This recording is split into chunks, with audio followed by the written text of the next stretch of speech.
बदलापूर येथे नीच नराधमाने लहान मुलींवर अत्याचार केल्यामुळे सांध्यापासून बांध्यापर्यंत समाजात हळहळ व्यक्त होत आहे।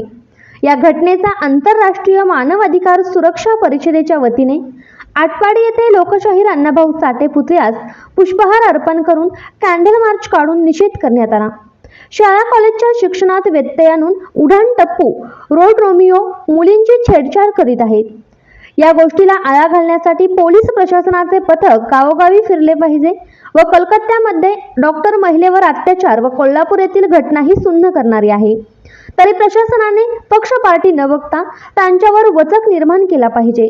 अशा नराधमांना समाज वैतागला आहे, तरी प्रशासनाने याची दखल घेऊन अशा नराधमांना फाशी झालीच पाहिजे, असे आंतरराष्ट्रीय मानवाधिकार सुरक्षा परिषदेचे जिल्हाध्यक्ष भावी आमदार माननीय संभाजी शेठ पाटील व पदाधिकारी यांनी आटपाडी पोलीस स्टेशन येथे निवेदन देण्यात आले।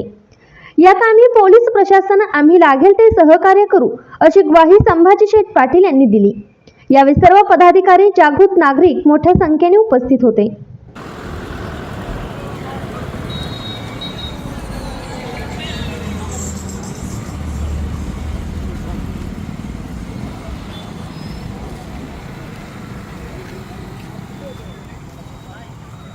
आरोपीला फाशी शिक्षा झालीच पाहिजे। बदलापूर येथील घटनेच्या आरोपीला शिक्षा झालीच पाहिजे।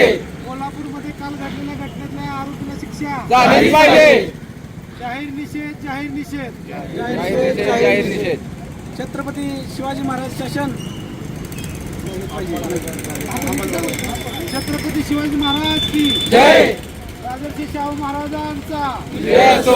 महात्मा ज्योतिबा फुलेंचा विजय असो। नीचरत्न भारतरत्न डॉक्टर बाबासाहेब आंबेडकरांचा विजय असो। साहित्यरत्न लोकशाहीर अण्णाभाऊ साठे यांचा विजय असो। अधिकाऱ्यांच्या वतीने व्यक्त करून या ठिकाणी उद्या संभाजी शेठ पाटील या ठिकाणी प्रशासनाला एक निवेदन देणार आहे। तहसीलदार करून या ठिकाणी जमलेले सर्व निषेध करण्यासाठी जमलेल्या सर्व मान्यवरांचे मी स्वागत करतो। बदलापूर या ठिकाणी झालेली बलात्कारी घटना अतिशय दुर्दैवी आहे, वाईट घटना आहे।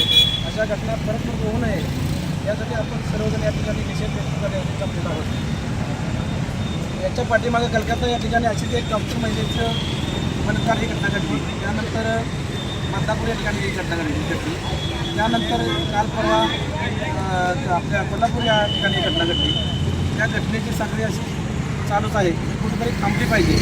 यासाठी आपण सर्वांनी तरुणांनी आवाज उठवला पाहिजे आणि ज्या घटना घडल्या गेल्या त्या नराधमांना फाशी झाली पाहिजे, अशी मी आटपाडी तालुक्याच्या वतीनं आंतरराष्ट्रीय मानवाधिकार संघटनेच्या वतीनं मागणी करतो।